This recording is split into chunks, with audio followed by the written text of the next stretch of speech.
Kikilalanin ko ang lahat ng iyon. Ipapiyait-piyait lang natin. Makakatawid din tayo. Makararaos din tayo. Naibalik na ang birthday cake.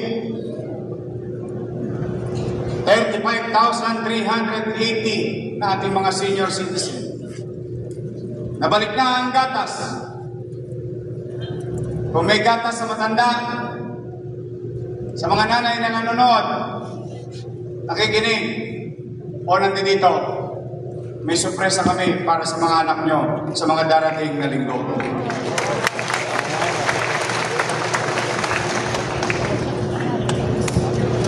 Napondohan din natin, nako, yari na naman ako. Nabigay na natin yung allowance ng PLM sa estudyante, may utang pa. Malamang, sabihin ng UDM, paano naman kami, Yorme? Steady lang kayo sa Gedli. Sa nakaluwag-luwag ako, Arya ng Arya, hanggang mayroon pang sinulit na nakaikit. Yari ako ng yari ang salog, ang saranggola. Someday, somehow, aangat din tayo ng todo-todo. Aberya dito, aberya doon. Limasing po ang naging aberya. Maraming nasirang tahangan. Naipundar na gamit.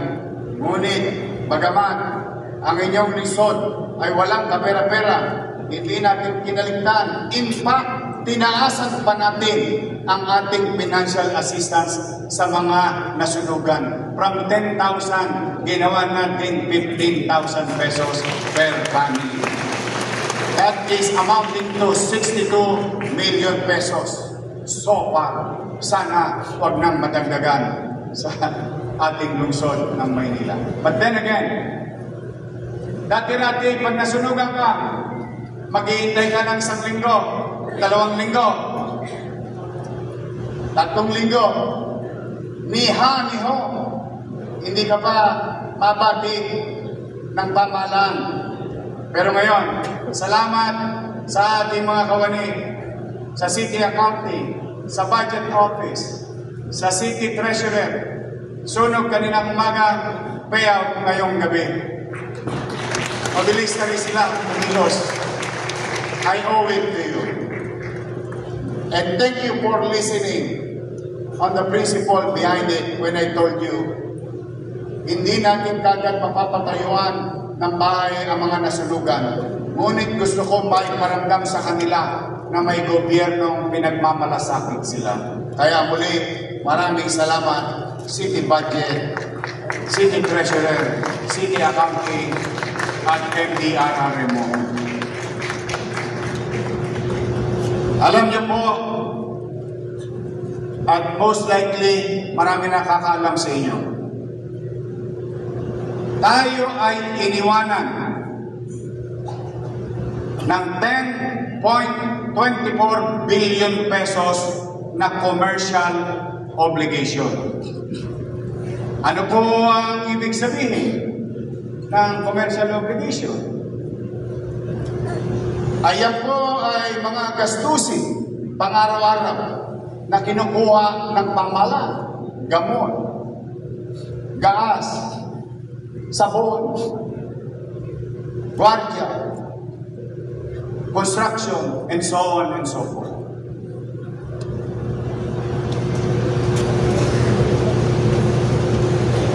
At ito ang myth buster. May nagsasabi noon, at alam ko sa mga barangay chairman, narinig nyo rin ito. Si Yorme, kaya kami hindi nakapag-gobyerno, kaya kami hindi nakapaglingkod. Si Yorme, maraming iniwang utang. Tama, mali? Tama. Sinabi nila yun. At ipinaliwanag ko naman kung bakit at saan napunta. Pero hindi yun yung punto. Ang gusto ko maging punto at maging araw at leksyon sa ating bilang mamamayan. huwag tayong magpapabudol. Kasi usong-uso ang budulan. Na-JO lang kayo, nalito pa kayo.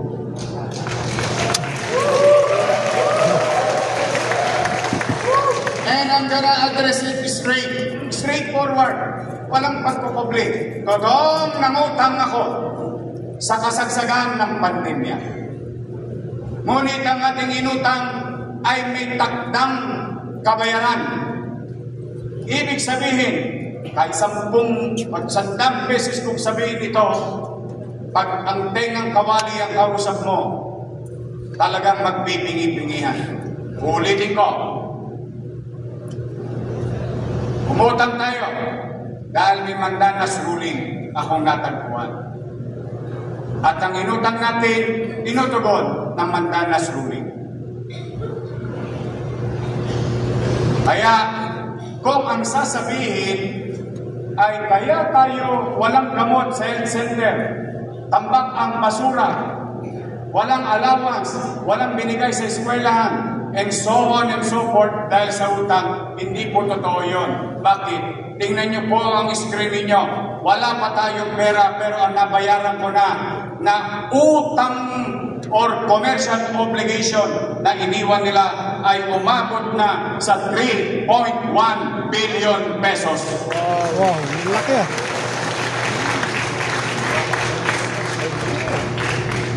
Ulitin ko, may 15 billion akong inutang na siya naman pinakikinabangan ng tao. Paliliwanag ko kalaunan. Ngunit may iniwang commercial obligation na 10 billion. Yan ang epekto ng JO at cash advances. Tanong, Yorme, kala ko ba wala na tayong pera? Paano mo ba nabayaran yung obligasyong iniwan sa iyo ng nakaraang administrasyon? Ayan po, hindi mo pwede i-complete. 3.1 billion na. Wala pa tayong pera niyan. Tanong, Yorme, nakabayad ka ba sa mga inutang mo sa bangko ng Land Bank at DBP? Ayan din po, 272 million pesos. So which is which? Sino kaya ang tapat at totoo?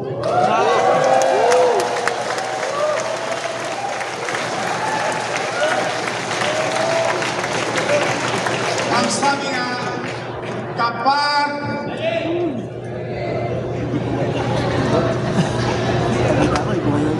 kapag ka gusto, maraming pagtamad, maraming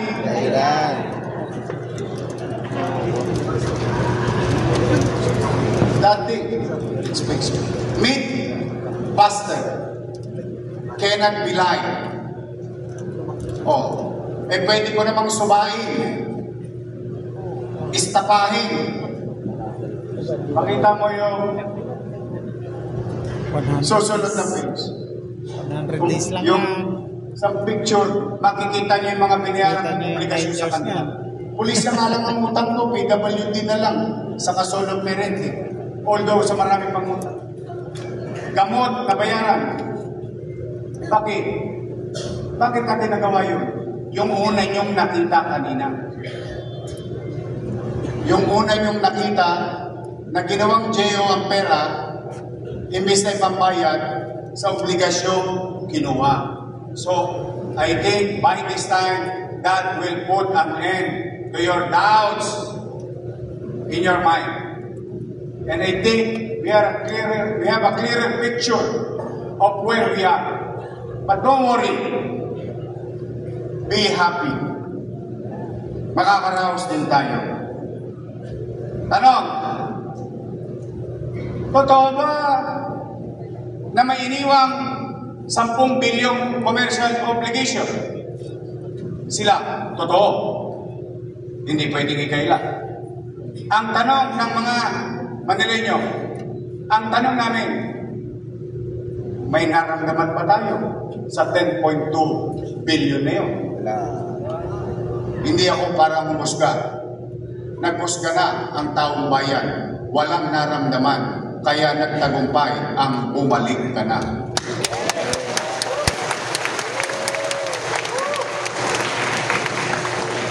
Tanungin naman natin, Yorme, baka naman yan ay kapritsyo mo lang. Yang ginastos mo ng 15 billion sa pandemya. Tingnan niyo po, Condominium 1, Condominium 2, Pinondominium 1, Pasay Community, San Lazaro Residence, San Sebastian Residence, Pedro Hill Residence, Magsaysay High School. Anak mo, Patapos. 3 taon na hindi pa tapos. Samantalang ginawa natin yung Albert, ginawa natin yung Manila Science, ginawa natin yung Almario, all 10-story, fully air-conditioned public school. Sa loob lamang ng 3 taon, kasagsagan ng pandemya, sabay-sabay na ginawa. Ano, napagpakinabangan ba ito ng taong bayan? Nagagamit pa ito ng taong bayan? Catlab, Hospital ng Maynila, Paseco Hospital, 3 taong nakatenga. Catlab, 3 taon by the hundreds of millions. Bakit? As I have said so many times to people of Manila, to you, to each and every one of you, mahirap, middle class, mayaman. Ano sabi ko? Hindi ako manginhimi na gastusan kita ng milyong-milyong piso kahit isa ka lang. Mabuhay ka lang at madugtungan ko lang ang buhay mo at makasama ang pamilya.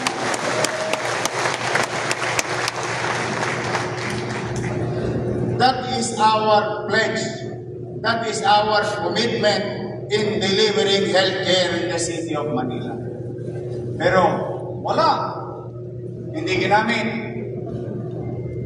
Maraming gamit. MRI, CT scan. Itinatago. Huwag daw gamitin, baka magasgas. Wow! Heavy. How come? I am no doctor. But I know how it feels. Nang mamatay ang lolo ko, kaharap ako. Dahil walang dextrose. Umiyak na lang ang nanay ko. I know how it feels na ang isang bata nasa ospital, kailangan iiwan siya ng nanay niya sa tabing kama kasi yung nanay niya kailangan maglabada muna para may pambili ng gamot sa kanyang anak sa San Lazaro Hospital noong dekada 80. I know how it feels. I hope you won't feel the same thing. You won't experience the same thing. That is why, that is my pledge and full commitment to the medical sector of the city of Manila. We are 100% going to invest whatever we can, whatever we have, na magkaroon lang ng sapat na pagkakataon, pantay na pagkakataon, ang isang mahirap at isang mayaman, pareho ang gamit sa ospital. Parehong may gamot sa ospital. Privado man o pampubliko. Kaya po, sa mga nanay at tatay ko, kulang pa, marami pa. Huwag kayong mag-alala. Maraming salamat sa PhilHealth. Palakpakan natin ang PhilHealth. Palakpakan natin ang DOH.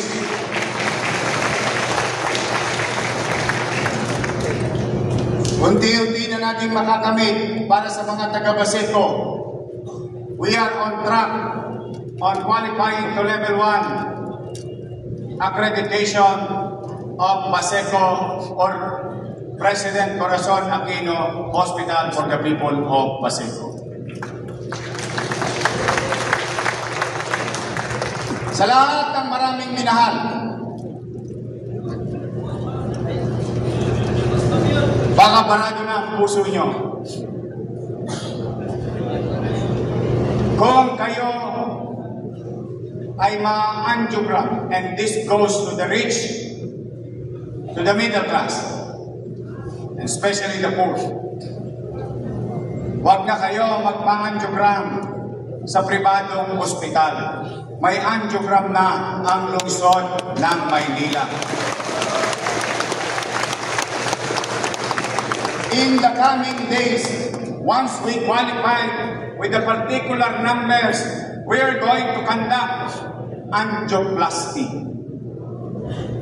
So if you are going to do angiogram at 35,000, 50,000 at 80,000 pesos sa Maynila, libre, walang bayad. And if mangyari talagang barado ang puso mo, huwag kang mag-alala. Nagtabi na ang ating Manila Health Director, Grace Padilla, ng 25 million pesos pambili ng barbula nyo. So if you're going to spend, or what you call spend, in a proper manner, spend 300,000, 500,000, or 1 million pesos para sa angioplasty ninyo, huwag na kayong tumoskas. Sa Maynila, libre ang angioplasty.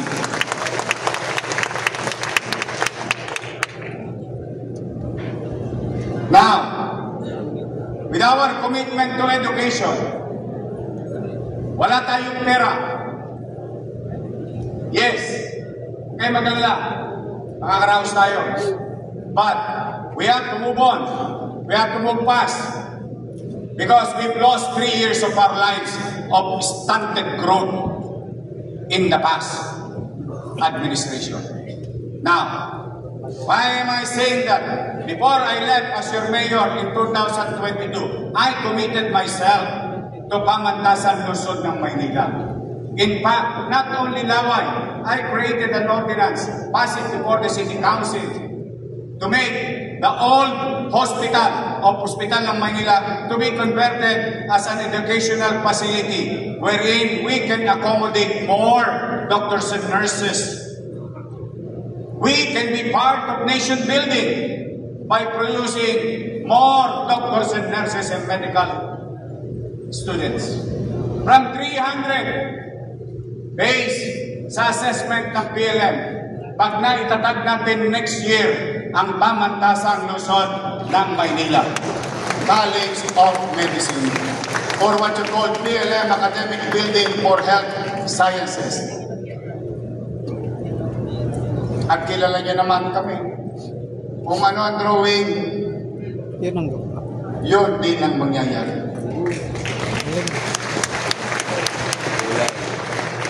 We are going to push through with this. Why? We, as City Government of Manila, modesty aside, I think we are now the largest healthcare provider as local government unit in the entire country. And we must adapt to the demand by producing more doctors and nurses in the future or other medical allied field. Yan ang pangarap natin. Kanino? Sa anak nyo. Sa apo nyo. At magiging anak ng apo ninyo. Soon, they will have such school. At pag nangarap sila na maging doktor, hindi naman kayo mahirapan dahil available na in the coming years itong pasilidad para sa mga estudyante ng pamantasang Luzon ng Maynila. Mga Manileño, mga manggagawa sa pangkalusugan, naibigay na rin natin yung 125 million pesos na PhilHealth share or professional fee ng ating medical and non-medical. At pumanatag kayo, malamang doblado to sa December.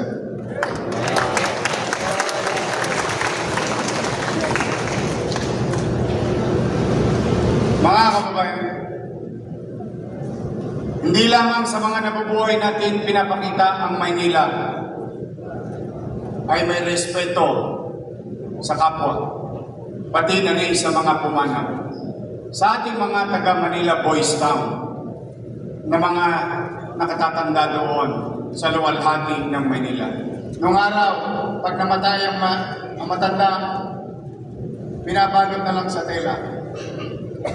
But now, through the leadership of Director J. De La Puente, sila ay nabibigyan ng disenteng burol at libing. Sa mga infrastruktura at kalinisan, hindi nagpapauli ang ating city engineering at city electrician. Sa ilalim ng Task Force Against Road Obstruction, 11 barangay hall ang giniba natin. Hindi dahil galit ako sa kanila, kundi dahil inireklamo sila at lantaran namang mali. Ngunit ito ay ipinatutupad natin hanggat maaari sa pangkalahatan. Hanggat wala nagrereklamo, tinitiis ko na lamang. Ibig sabihin, I'm trying to apply the live and let live principle. As long as hindi ka nakakapamerwisyo, wala naman nagrereklamo, titiisin na muna natin. Ngunit kailangan nyo muna ako'y may obligasyon sa pangkalahatan, hindi sa pag-iilan lamang. With that, mga kababayan, nakita nyo naman, ilang taon nang madilim ang Skyway. Ilang aksidente na ang naitala sa MDRR mo. Pero manugod ko pong ipaalam sa inyo, kung di pa kayo nakapamasyal sa lahat ng bahagi ng Skyway na nasa loob ng Maynila, nalatagan na ng 1,162 LED tunnel lights sa 4.1 kilometer sa highway sa Skyway Stage 3 sa lungsod ng Maynila.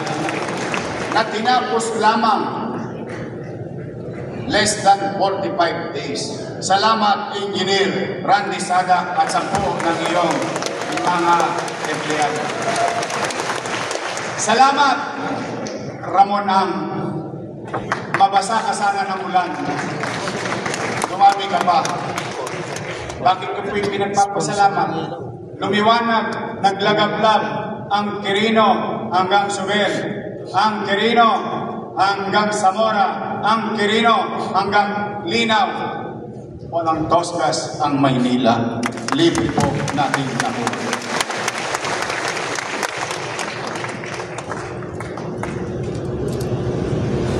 On behalf of the people of Manila, I am now going to address this to all barangay chairman and chairwoman, SK, Kagawad, Secretary, Treasurer, XO, Tanong, SK Kagawad, lahat ng barangay official. Maraming salamat sa pagtugon ninyo na linisin natin ang mga kanal ng lungsod ng Maynila.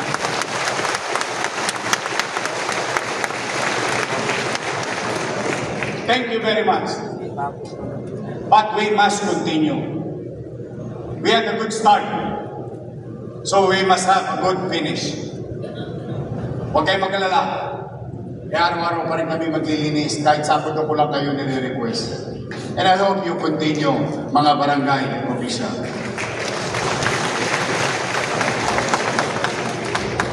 Sa larangan ng edukasyon, tiniyak natin ang bawat batang Maynila hindi maiiwanan sa digital age. Inaprubahan natin immediately, and I think, if I'm not mistaken, 2 weeks pa lang tayo sa pamahalaan. Inaprubahan natin 143 million pesos galing sa Special Education Fund para pondohan ang One Smart TV 1 classroom sa lungsod ng Maynila. Pagbili ng laptop sa mga teachers, pagbili ng tablet armchairs at workbooks para sa mga mag-aaral. Ito ay para sa 397 kindergarten classroom sa ating pampublikong paaralan. Hangad din natin na makapagturo at makadagdag sa aktibidades, mahalagang aktibidades ng ating mga bata. In just 100 days or less, 2 bagong library na itatatag sa lungsod ng Maynila. Moving forward, and before we end, I have so many reports. Pero inano ko na lang yung mga medyo masarap. Yung mga Ricardo, someday, anyway, I'm always reporting to you every Friday. Wala naman kaming kinukumplit. Now, nais ko lamang ipaalam sa inyo. Saan tayo tutungo? Una, nakikiramay ako sa mga biktima ng lindol sa Cebu. Now, as we were advised, as we were informed in the past years by so many agencies, we in Metro Manila, not Manila alone, but in Metro Manila, we must come and be prepared with the big one. Kaya, ang una natin gagawin, magkakaroon na tayo hindi lamang sa eskwelahan, hindi lamang sa opisina. Magkakaroon tayo, kakailanganin ko kayo, mga chairman, mga kagawad, we need to do this for our sake. When the time, pag iyan nangyari, hindi natin maka-quantify. Yes, we are prepared on some logistical capabilities, but we as constituents, as people, as citizens, must come prepared. We will conduct annual community-based simulation earthquake drill sa buong Maynila at kailangan ko ng tulong ng 896 barangay. Magsisimulate tayo ng umaga, may araw. Magsisimulate tayo ng tanghali, tirik ang araw. Magsisimulate tayo ng gabi, baka hanggang mamaya mangyari habang tayo natutulog, baka hindi na tayo magising. We will never know it's when and how big and how hard we are going to be hit in Metro Manila. But we must come prepared. Ito naman ang mga sumusunod na tutunguhin natin. May awa ang Diyos, loobin nawa ng Diyos. Pagbigyan tayo sa ating magiging kahilingan sa Pangulo ng Bansa. Nabigyan tayo ng use of rock agreement sa Intramuros Golf Course to be converted as open green space for Intramuros Forest Park. Total, puro halos taong gobyerno lang nakikinabang sa golf course ngayon. Bakit hindi na lang pakinabangan ng mga nanay at tatay kong senior citizen na makapag-jogging-jogging sila? Ang mga kabataan may malalakaran, ang mga tao may mapapasyalan. Kung kayo'y nakarating na sa New York, hindi po sa Cubao, meron silang tinatawag na Central Park. And that is our aspiration. This, if given a chance, brought to us the management or given to us the management of this will be the future of our children. Open green space in the city of Manila. Kaya nga, ang hiling ko lang, sister, ang hiling ko lang kahit yung sukrak lang. Yung pang-dos gas, paala na. Sabi nga, ano sabihan sa English? Do your best and God will take care of the rest. Santa Ana National Shrine, Plaza Calderon. I will flatten the entire area to make it seamless that your peripherals and yung vista ng tao pagpapasok na sa makasaysayang Santa Ana, ang makikita niya yung makasaysayang simbahan ng Santa Ana, hindi ng kable at kung ano-ano mga istruktura doon sa Kalye Leon. We'll bring back the old days, the glory days of Santa Ana. Yan ang yaman ng Santa Ana. We will take care of it. We will redefine it to make it more appealing and looking back with our heritage. Loton Underpass. Sa Santa Ana, wala tayong hingin. Pera na lang. Sa Loton, pwede tayong manghingi, pero pwede rin tayo pera na lang. But this is gonna be our Loton Underpass in the coming years, hopefully. Of course, nakita nyo na ang mga Europeanong design ng pamantasang Luzon ng Maynila. Parang gusto kong mag-doktor. Binon-Dominium 2. At pagkakahingi ako kay Presidente, isasabay ko na yung Binon-Dominium 3. Yun! Ako po naglalahat. Pakinggan nyo maigi ha. Merong kakayanin, merong papangarapin, merong hihingin. Pero hindi ako titigil until we achieve those. There are properties of the national government underperforming. And today, to prove to you my aspiration, why am I looking into this? Paglabas niyo po dito, yumanga lang kayo sa kanan. Diretso niyo bago magtirino. Diretso niyo po. May malaking lote, underutilized, owned by the government. What we going to suggest to the President, itayo ang Bureau of Plant Industry NCD vertical housing program about 4-story, 4 buildings. That is our going to be suggestion to the national government. At patuloy natin popondohan ang Land for the Landless program ng lungsod ng Maynila. Again, we used to own this, but napabayaan, nakuha sa atin, natalo tayo sa kaso, nauwi sa national government, but we own it.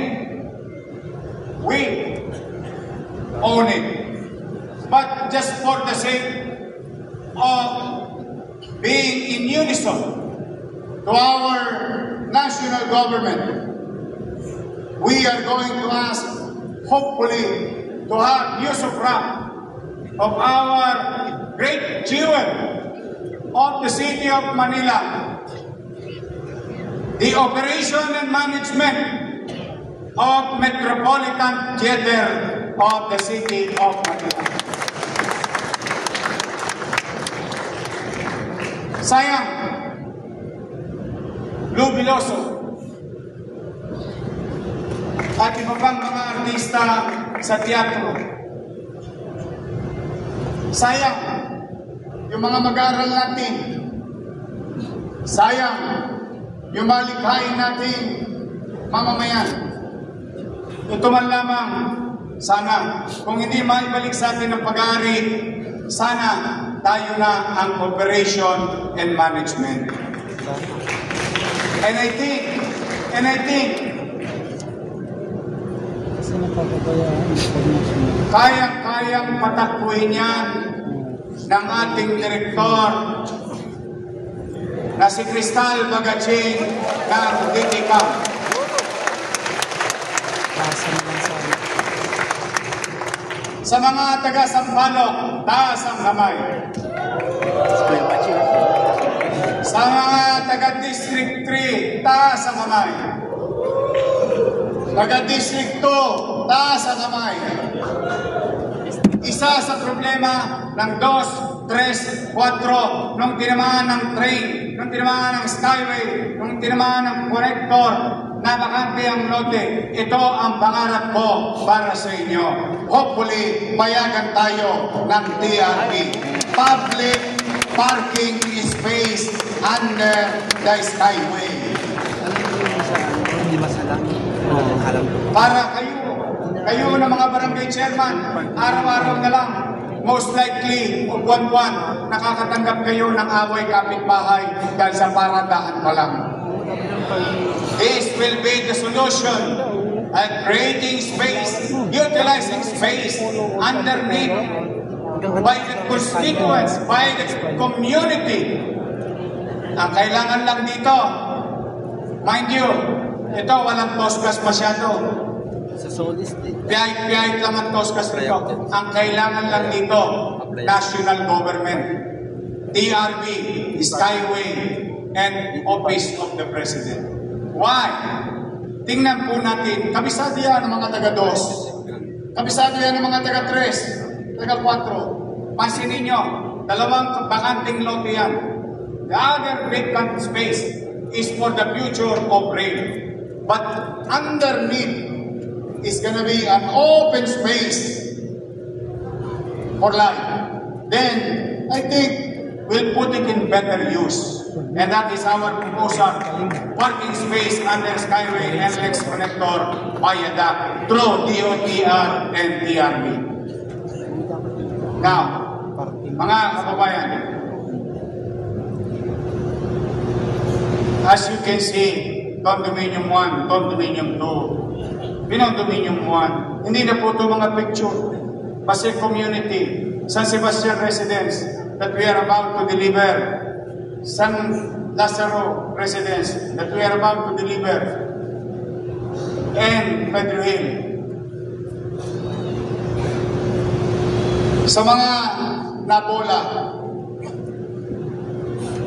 na ito raw ay rent to own, I hope hindi pa kayo nagbayad.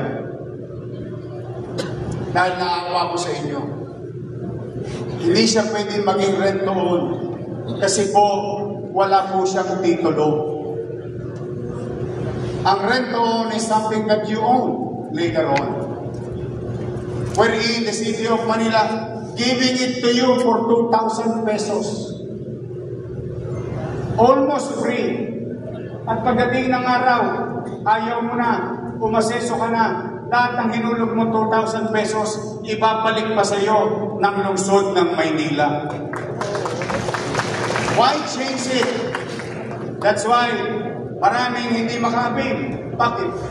Sino may extra 15,000? Sino may extra 10,000? Sino may extra na 20,000 na mahirap o empleyado? But rest assured, in the coming days, we'll bring back the old and I think most effective and most convenient at mas kaya ng utaw yung sistemang nagawa na natin under the NCT Vertical Housing Program. Mga taga-lungsod ng Maynila, mga barangay officials, stakeholders, maraming salamat sa oras na pinagkaloob niyo sa akin ngayong araw na ito. Maraming salamat. I think first time kayo nakakita ng CDC sa ating mga stakeholders. This is the way. This is the way, and it should be the only way to conduct a City Development Council meeting. You must participate. You are included. Hindi kailangan magkubli sa taong bayan sa paglalahad ng tatahakin ng ating puso. Maaaring ang iba'y hindi mauunawa. Maaaring iba'y nakauunawa. Pero ang malaga, ang katapatang pagbubuklak ng plano, ng gastusin, ng tinahan at tatahakin. Yan ang halaga kung bakit kayo ay inimbitahan namin upang maging bahagi ng isang importanteng gawain ng lokal na pamahalaan at ng kanyang mamamayan, isang beses, isang taon. Kaya buong kababaang loob, with all humility, I am grateful to you today. Thank you for your time.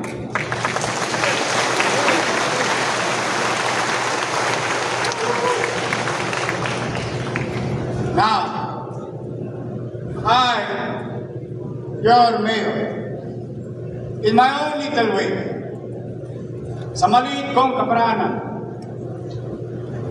bagamat marami pa tayong susuungin na suliranin, marami pang fiscal engineering ang ating gagawin, marami pang pagtatagpi-tagpi na mga nasira. Pumanatag kayo. Hindi ko sasayangin ang araw na pinagkaloob niyo sa akin today o sa araw nito. Pipilitin kong mag-inam at maging epesyente sa darating na 1,000 araw ng buhay natin.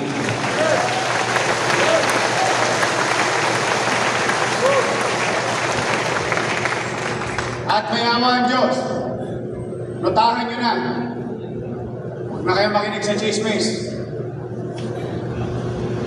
Kung loloobin ng taong bayan, mananatili ako ng 10 taon sa lungsod ng Maynila.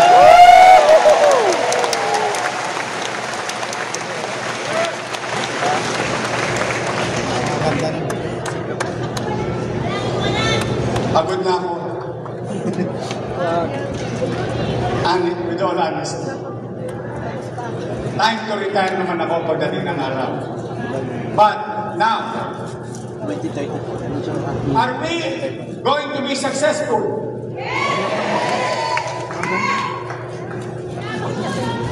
I love you too. Slow ginawa ng Diyos na magtagumpay tayo. Is it gonna be easy? No. With the fiscal situation, the scientists or the economists that I have consulted, we are going to recover by 3 to 4 years. So be it. What matters most today is that there will be direction. May pupuntahan na tayo.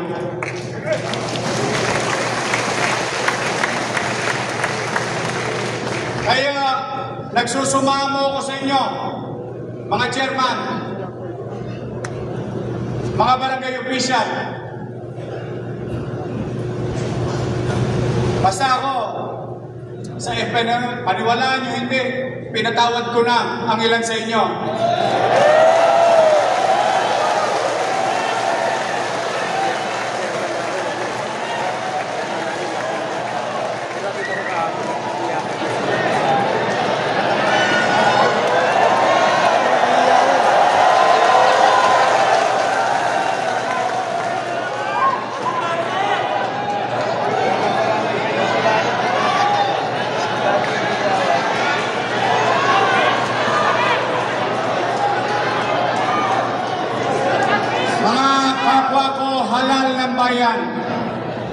Help me heal the city.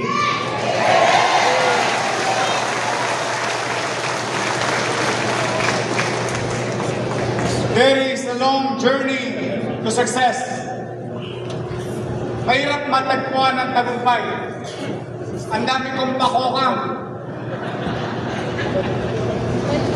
Alaala ng aking pagkakadapa bago ko natuntungan ang lamesang ito.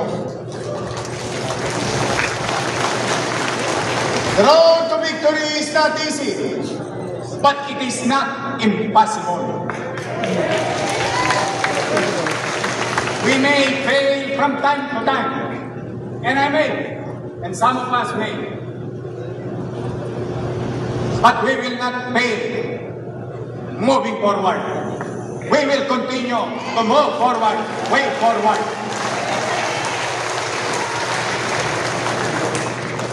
And I'm proud and I'm happy to be with our Congressman Joel Chua.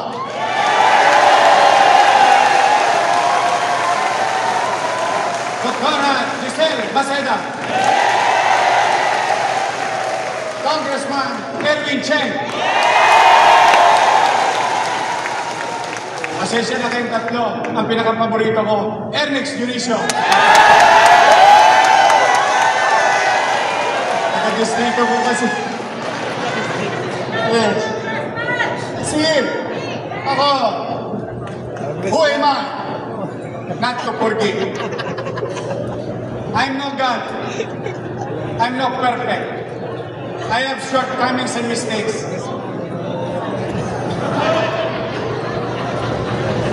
And that's why I always believe, kung si Jesus na nagpatawad, ako pa kaya?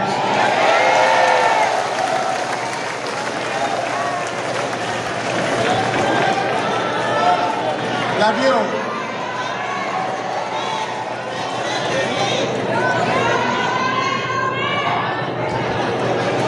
Rally to me. Samahan ninyo ako. Samahan ninyo ako sa pagkakadapa, sa pagbangon, sa paghinto, sa pag-abante. Samahan ninyo ako because I alone cannot do this. 2 million Manileños, 3 million daytime. Day and night, thinking of it, na sana maliwalas ang kanilang kapaligiran, panatag ang kanilang pamumuhay. Nakakauwi sila ng ligtas, nakapaghahanap buhay sila. It's not easy. That's why I beg each and every one of you, to the private sector, to our institution, to the businesses, to the department heads, to my co-workers in city government, to my vice mayor, to my councilors, to everyone. Help me. Let's come together and let's make Manila great again. Magandang araw at palain nawa kayo ng buong may kapal. Manila! God first. Thank you. Mga Manileño, magalang-galang Mayor Francisco Isko Moreno Domagoso.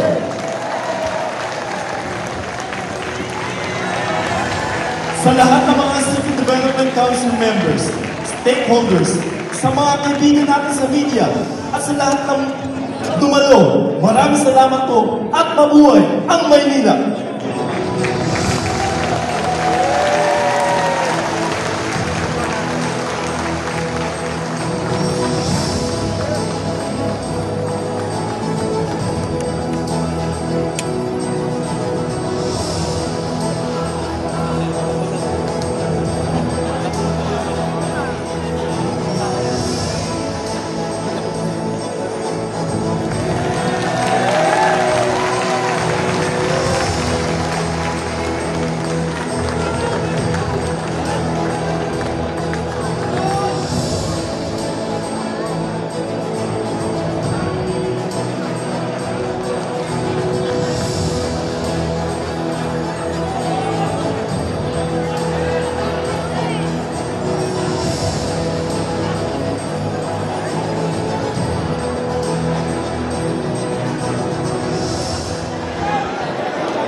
kay Boy, kunin niyo yung pagkain.